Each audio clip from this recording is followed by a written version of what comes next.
Sir కొంచెం వెనక్కి sir ఎలా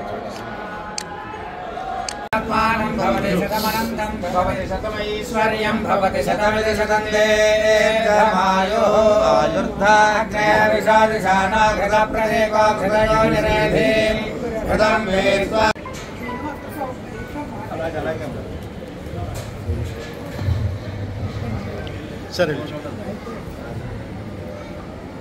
okay sir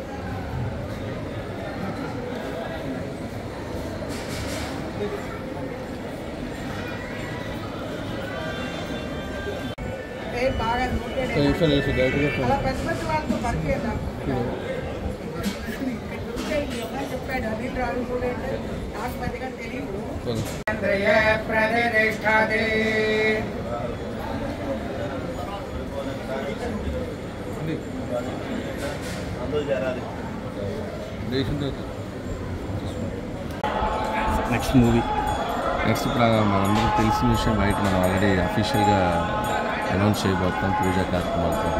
so megastar Chiranjeevi గారితో జరగబోతుంది. సో మోస్ట్లీ మే ఎండ్ నుంచి కానీ జూన్ ఫస్ట్ వీక్ నుంచి కానీ కంటిన్యూస్ షూటింగ్ స్టార్ట్ చేయబోతుంది.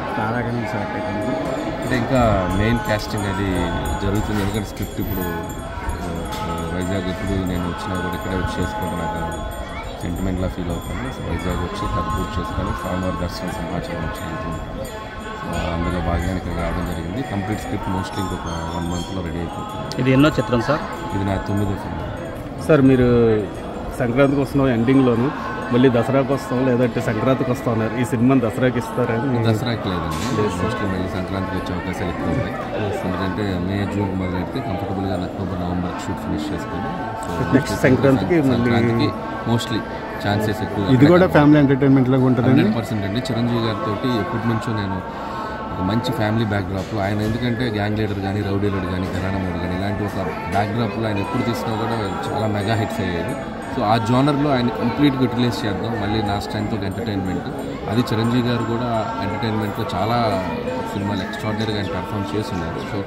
సో మా ఇద్దరు కాంబినేషన్ ఉన్నప్పుడు అది మిస్ కాకుండా ఒక డిఫరెంట్గా చిరంజీవి గారిని ఎక్స్ప్లోర్ చేయనివి ఏమైనా ఉన్నా కూడా దీంట్లో చేసి చేద్దాం. బీమ్స్ గారు మంచి సాంగ్స్ ఇచ్చారండి. మళ్ళీ నెక్స్ట్ ఆ మూవీకి కూడా అయినా. సో 100% బీమ్స్ నాది ఒక హిట్ కాంబినేషన్ అని చెప్పొచ్చు. సంక్రాంతికి వస్తున్నాం అనేది ఒక స్క్రిప్ట్ పరంగా ఎంటర్టైన్మెంట్ పరంగా అంత హిట్ అయిందో, ఆడియో పరంగా కూడా అంతే పెద్ద హిట్ అయింది. సో గోదావరి గట్టు కానీ మీను సాంగ్ కానీ బ్లాక్ బస్టర్ మూవీ కానీ.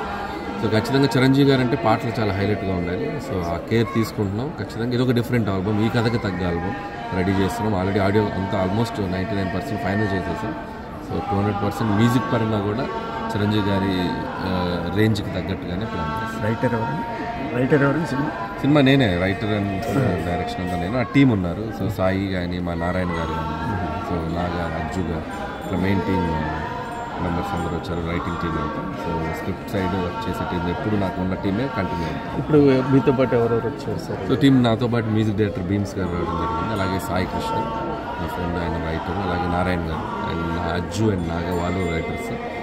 అండ్ మా అనంతసార్ గారు, మా బాబా, ఇంత రైటింగ్ టీం అందరూ ఉంటుంది. ఇంకేం ప్రాజెక్ట్స్ ఉన్నాయి సార్? ఇది ఒకటేనండి, నేను ఎప్పుడు 1 after 1 ఇది అయ్యాక నెక్స్ట్ ఏంటనేది ఆలోచిస్తాను. సో ఫస్ట్ ఫోకస్ అంతా ఇక్కడ. రమణ గోగుల్ గారితో మళ్ళీ ఈ మూవీలో కూడా ఖచ్చితంగా పాటిస్తామండి 100%. అదే చెప్పాను కదా, బీమ్స్ది నాది ఒక కాంబినేషన్ ఉంది కాబట్టి మ్యూజికల్ కాంబినేషన్. ఖచ్చితంగా రమణ గోగుల్ గారి పాట ఉండాలని కూడా కోరుకుంటాయి సార్ ఈసారి అనుకుంటారు. అందులో చిరంజీవి గారి నోట రమణ గోగుల్ గారి పాట డెఫినెట్గా ఈసారి మంచి సాంగ్ వస్తుంది. Thank you sir.